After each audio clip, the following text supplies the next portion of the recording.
Election commission of India के बिहार इकाई के दफ्तर चीफ इलेक्टोरल ऑफिसर बिहार को हम लोगों ने अभी अपने कौमी सदर जनाब बैरिस्टर असदुद्दीन अवैसी साहब के ज़रिए दिए गए ऑब्जेक्शन SIR के ताल्लुक से जो वोटर लिस्ट का गहन पुनरीक्षण हो रहा है उसके ताल्लुक से अभी हम लोगों ने दिया है और बिहार की सूरत हाल से भी हम लोगों ने अवगत कराया है कि गहन पुनरीक्षण में काफ़ी समय लगेगा। ये 25 दिन में ये काम संभव नहीं है और इसमें लोगों के जाति प्रमाण पत्र, उनके जन्म प्रमाण पत्र, माँ बाप के जन्म प्रमाण पत्र को मुहैया कराना कहीं से मुश्किल नहीं है।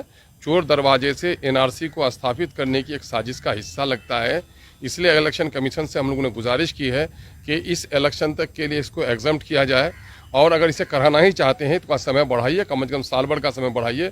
इस वक्त बिहार के आधे हिस्से में, उत्तर बिहार में, पूर्व बिहार में बाढ़ की स्थिति है, नदियां हैं और इस काम के लिए ग्राम से पंचायत के सचिव से लेकर SDO तक की ज़रूरत है और पूरे जगह पर भीड़ लगी हुई है और मजदूर यहाँ पर 70% बिहार का युवा इस वक्त बिहार से बाहर है। मजदूरों की एक बड़ी खेप अभी पंजाब और हरियाणा के खेतों में है। क्या ये आकर ये काम करा सकेंगे? ये संभव नहीं है।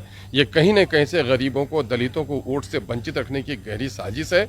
इसलिए इस काम को चाहे तो मुलतवी किया जाए या इसकी अवधि बढ़ाई जाए और साथ ही इस इलेक्शन को इससे एग्जम्प्ट किया जाए। इसका मुतालबा हम लोगों ने किया है।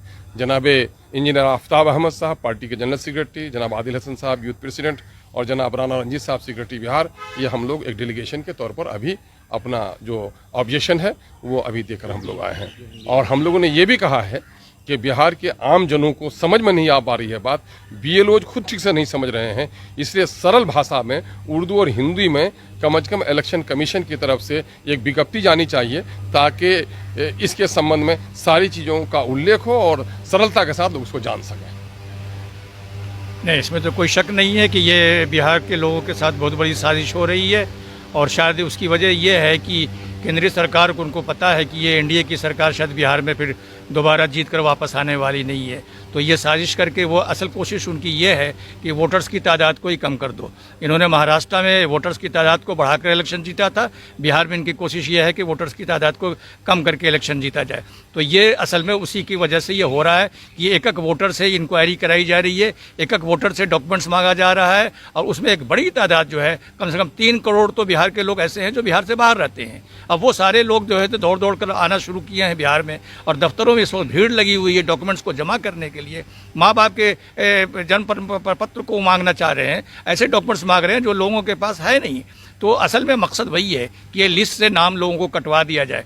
दूसरा भय जो लोगों के दिलों में इस वक्त फैल रहा है और ख़ास करके गरीब लोगों के अंदर दिलों के अंदर है कि अगर उनका वोटर लिस्ट से नाम अगर कट जाता है तो कल उनका जो विधवा पेंशन है, कल उनके जो दूसरे जो फैसिलिटीज़ जो उनको मिलते हैं, उनका राशन कार्ड है, उनको दूसरी चीज़ें जो मिलती हैं कहीं वो भी नहीं ख़त्म हो जाए। इसलिए कि वोटर लिस्ट बहुत इंपॉर्टेंट है। अगर वोटर लिस्ट में आपका नाम नहीं है तो इसका मतलब है कि आप जो है से बिहार के वासी नहीं है, बिहार के हिंदुस्तान के सिटीजन नहीं है। अगर सिटीजन नहीं है तो आपको जितनी भी सुविधाएं मिल रही हैं सरकार की तरफ से, सारी सुविधाएं आपकी ख़त्म हो जाएंगी। इसलिए लोगों के दिलों में बड़ा भय है, लोग बड़े भयभीत हैं। इसी बात को लेकर हम लोगों ने इलेक्शन कमीशन के पास जाके बात कही है कि ये समय मुनासिब नहीं है, ये गलत समय पर ये काम कर रहे हैं। अगर ये करना ही था तो आप इलेक्शन के बाद कर लेते या लोकसभा इलेक्शन के बाद कर लेते। ये बात हम लोगों ने कही है कि ये इस चीज़ को जल्द से जल्द आप पोस्टपोन कीजिए और ये लोगों को सूचित कीजिए कि ये लोगों को इतनी बड़ी मुसीबत में वो न डालिए।